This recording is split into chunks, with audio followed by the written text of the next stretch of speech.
It's been a couple months since Persona 5 Strikers has come out to the West after around a year of it being a Japan exclusive, and needless to say, I picked it up ASAP. And by ASAP, I mean I pre-ordered it a month after it was announced, meaning I pre-ordered it 40 days before it released. Well, as you can see here, I've only got about 1 month left to use one of these. Okay, so I may enjoy Persona 5 a little bit more than the next guy. It's not as if I have a problem or anything. I can quit anytime I want to. Hey, and I'll prove it to you too. Hey, so how about that Persona 5, right? You have a problem. Get some help and leave me alone. Persona is a great series. It has a fantastic fan base, as well as a very, very, very questionable fan base.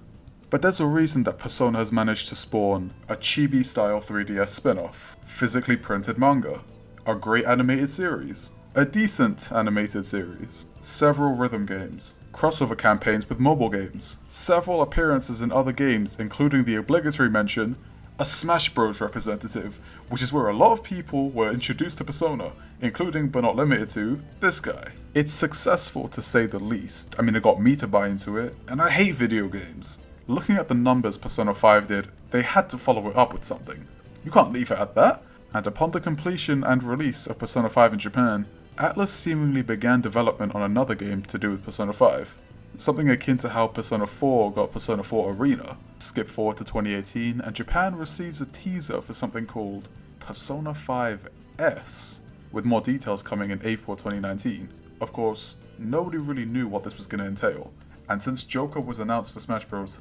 Hours before the game was dropped worldwide on December 7th, a lot of people expected the S to stand for Switch. April 2019 eventually came around, and Persona 5 Scramble is announced as a Japan exclusive. Are you fucking with me? And so we fast forward another year and... Now let's speak in English.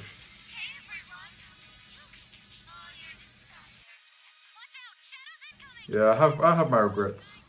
We will have regrets. At long last, Persona 5 Scramble was localized for the West. The name changed here in the West though. It went from Persona 5 Scramble, the Phantom Strikers, to simply Persona 5 Strikers. With one glaring difference.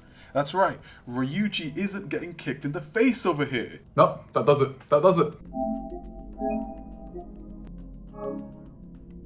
So let's start off with something the Persona games pride themselves on. The story. The Phantom Thieves are back together for summer vacation. No palace cruising, no abnormal shenanigans, no tomfoolery, just a bunch of people hanging out together as bestest friends. One way or another, the Phantom Thieves find themselves returning to the metaverse, exploring jails rather than palaces, and these jails belonging to monarchs. Monarchs who primarily want to seize the desires of humanity. There are jails all over Japan, and with the mysterious Sophia, humanity's companion, joining the Phantom Thieves in their battle against these monarchs, they aim to bring down as many jails as they can in Japan, whilst also enjoying the sights and cuisines of the cities, like Sendai, Okinawa, Kyoto, and more. And that's all I'll go into for the sake of avoiding spoilers. It's a pretty nice story, it's not perfect, and each character's writing hitting almost exactly the same as the original Persona 5. Morgana still resents the fact that he's a cat, Ryuji's still a good guy but doesn't think before he speaks, Yusuke's still broke and hungry, Haru is still a kind soul with an abundance of passion for everyone. Makoto is still a dominatrix, and Makoto is still as mature and professional as ever. And now the gameplay. Persona 5 Strikers takes an insanely sharp left turn from the traditional Persona format of turn-based combat, and is instead a warrior-style game. Dynasty Warriors, Hyrule Warriors, One Piece Warriors? One huge omission is the lack of social links. Instead, they've been replaced with bond points. As you play the game or hang out with the thieves, cook new dishes, fight tougher enemies, perform more baton passes, you'll receive bond points. These can be used to unlock and upgrade abilities and benefits for the battle, such as being able to recover HP and SP after an all-out attack. Another mechanic they've tweaked is the request system.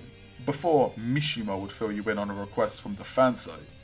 However, it's been replaced by requests from the individual thieves. The concept is still the same though. You're given a request such as to defeat a certain enemy, or reach a certain point without quick travelling, and in return you're given rewards to help in the game. Some gameplay mechanics from traditional Persona are still present. Joker can still change personas, visit the Velvet Room, fuse personas in a very family-friendly manner. Some persona stats have been changed from Persona 5 to Persona 5 Strikers. An example being Shisa. Shisa has lightning moves right off the bat, where he only had physicals in the original Persona 5. It's truly unforgivable. It's actually a new sin. They added it between greed and envy. But where this game really shines in terms of gameplay is the fact that you can control any of the Phantom Thieves. Each character has their basic melee combos, as well as using magic with their persona. But where it really starts to get interesting is when master arts come into play. Something that gives each character a unique twist. I won't go into all of them in great detail, but in a nutshell, Ryuju is able to charge his attacks and stop himself from flinching, making him the strongest in terms of melee. Yusuke is able to parry enemy attacks and buff everyone's evasion. Ann is able to add fire affinity to her basic melee attacks. Morgana can turn into the fucking Morgana car and go around running over shadows. Makoto is able to ride around on Johanna in a similar way to the Morgana car, as well as adding nuke affinity to her melee attacks. The best character in this game, I swear I'm normal, just goes ballistic with her axe, as her combos get faster and faster the more you do them. Sophia's interesting, in that her attacks are lethal, but you have to time them right. When the blue circles appear around her arms, you press the attack button. This makes her next attack even stronger and can lead to a devastating special move. Long story short, good character mechanics for a good game. And that's simple enough for my simple mind. Whilst you're in battle, you'll find Interactables. These allow you to take advantage of an enemy's weakness if you don't have anyone in the party who's able to do so.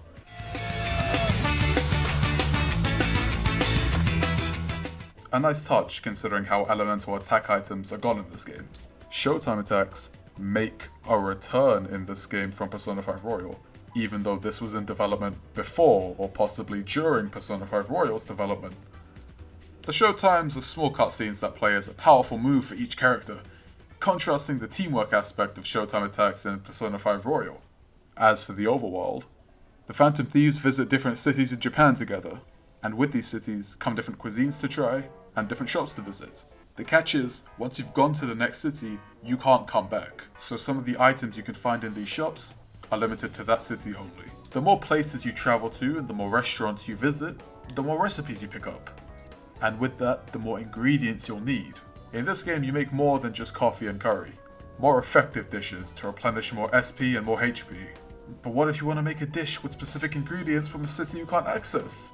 I can't go back to Sapporo to get more miso now. Well, this is where Sophia's shop comes in, with one of the funkiest themes you'll ever hear.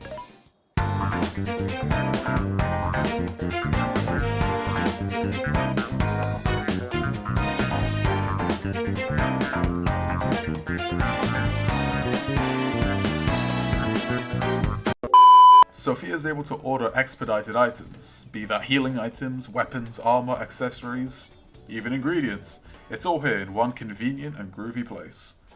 And hey, let's go back to talking about music. Atlus have never been one to shy away from including worldies in their games, and Strikers is no different. You're going to be hearing a mix of both original tracks, such as Daredevil and Counter-Strike, as well as remixes from Persona 5, such as Last Surprise and Rivers in the Desert. The individual jails, much like palaces, have their own themes, though they're not as memorable in my opinion. Maybe it's to do with the fact that I've beaten Persona 5 and Persona 5 Royal a combined 7 times, but regardless, the jail themes didn't hit me right away. The only jail theme I really enjoyed in this game was the Kyoto jail, and that's the one you're hearing now. As a pre-order bonus, you receive some legacy Persona battle tracks. Nothing special, just the battle themes from Persona 1 to 4, including Golden and FES.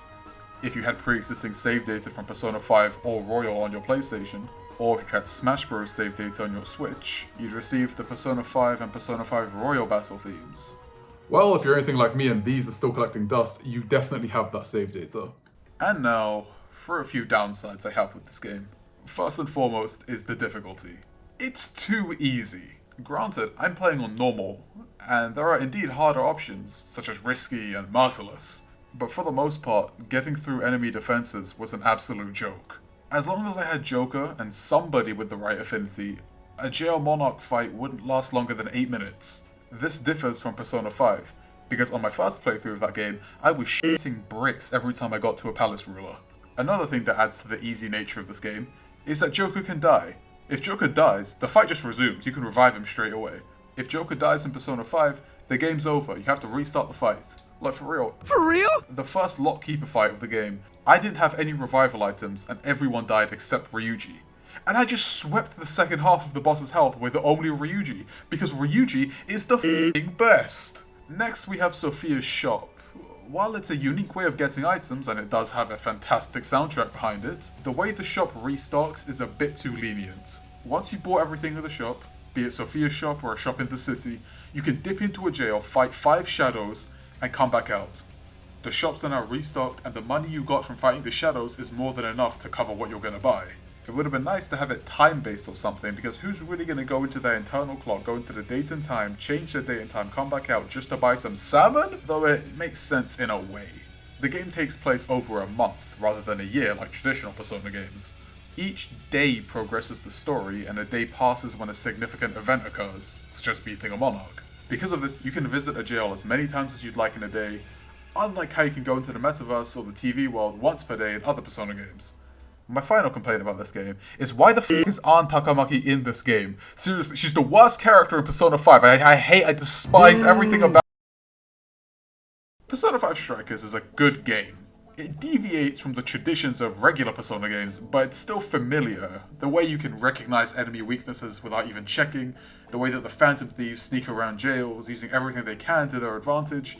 The music is still pretty good.